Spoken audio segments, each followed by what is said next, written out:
The sentence hit him harder than any shout ever could, because it was spoken softly, innocently, without knowing it would shatter a life that had been carefully stitched together with exhaustion and silence.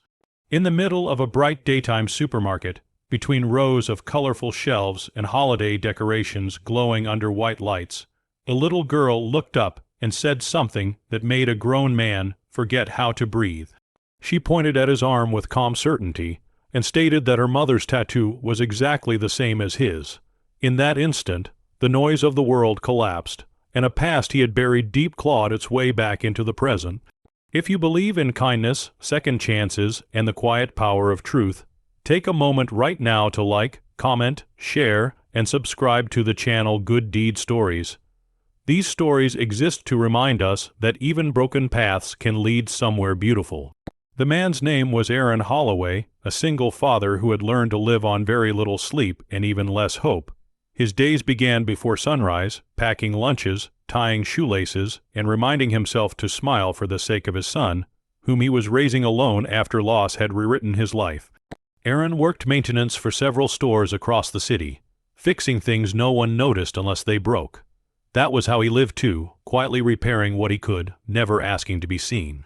The tattoo on his forearm was one of the few things left from a younger version of himself, inked during a time when love felt permanent and the future felt wide open.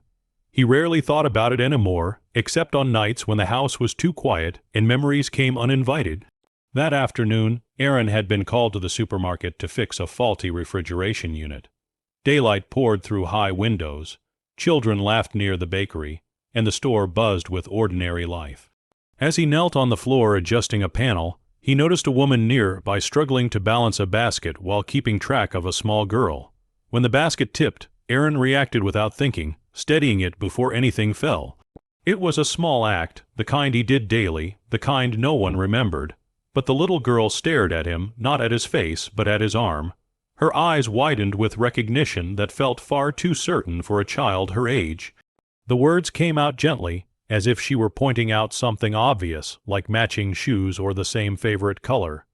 She explained that her mother had the same tattoo in the same place with the same design.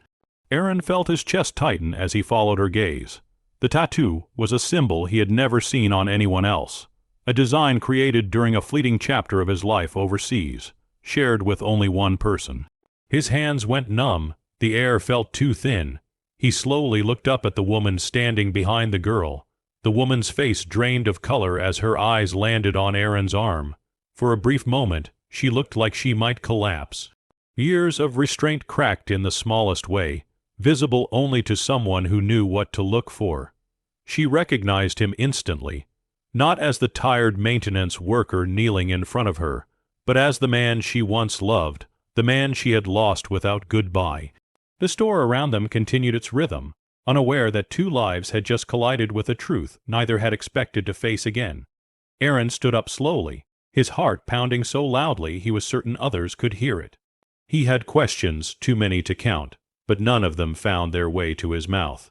He had trained himself not to hope, not to imagine alternate endings. Hope had cost him too much once already. The woman gathered herself, thanked him for helping, and guided her daughter away, but her steps faltered as she left. She turned back once, her eyes holding apology, fear, and something that looked dangerously like relief. The rest of the day passed in fragments. Aaron finished his work mechanically, drove home without remembering the roads, and sat alone at his kitchen table long after his son had gone to bed. He stared at the tattoo under the kitchen light, tracing the lines he had almost forgotten. It had once symbolized a promise made under sunlight in another country to a woman named Mara Quinn, whose laughter had filled spaces he did not know were empty. Their separation had been sudden, caused by family pressure and miscommunication, by letters that never arrived and calls that never connected. Aaron had believed the chapter closed, he had mourned it, buried it, and built a life on top of the loss.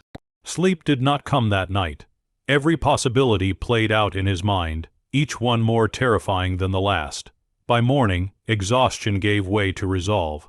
Aaron returned to the supermarket, it under the excuse of checking the unit again, though his heart knew he was there for answers. She was there too, as if pulled by the same invisible thread. This time the little girl was not with her. Daylight streamed through the windows, casting everything in sharp clarity.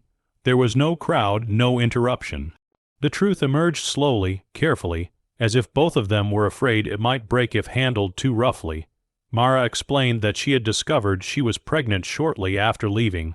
The letters she wrote had been returned unopened. Pride and fear kept her silent. She chose to raise her daughter alone rather than reopen wounds she believed Aaron had already healed from.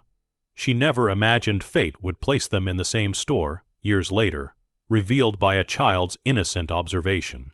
The realization hit Aaron like a wave. The little girl was his, not symbolically, not emotionally, completely, biologically, undeniably. The tattoo was no coincidence. It was proof of a life that had continued without him, of a daughter who shared his eyes, his stubborn chin, his quiet way of observing the world. Grief rushed in first, sharp and overwhelming. He thought of missed birthdays, first steps, bedtime stories never read. He thought of all the moments he could never get back. But beneath the grief, something else grew, something warm and steady. Possibility. Aaron met his daughter properly days later, in daylight at a park filled with laughter and open sky. Her name was Isla, and she accepted him with an ease that left him breathless. Children did not carry the weight of regret. She cared only that he listened, that he paid attention, that he was present. He learned quickly that presence mattered more than perfection. Life did not transform overnight. There were difficult conversations, awkward adjustments, and moments where pain resurfaced unexpectedly. Aaron struggled with guilt and fear, worried he would fail this child the way he believed he had failed before. But he showed up again and again. He learned how to braid hair with clumsy fingers, how to attend school events without feeling like an outsider, how to expand his heart to make room for a love he never knew existed. Mara did not ask for forgiveness. She did not demand explanations. She offered honesty and space. Together, they chose compassion over blame, understanding over resentment. They focused not on what was lost, but on what could still be built. The tattoo on Aaron's arm stopped being a reminder of heartbreak. It became a symbol of connection, of resilience, of a promise that survived distance and time. His son gained a sister. His world gained color. For the first time in years, Aaron felt something close to peace. If this story moved you, if it reminded you that kindness and second chances can change lives, please take a moment to like, comment, share, and subscribe to Good Deed Stories. Your support helps these stories reach hearts that need them. Before the ending, we have a special request. Please comment below and tell us whether you believe fate brings the right people back into our lives exactly when we are ready.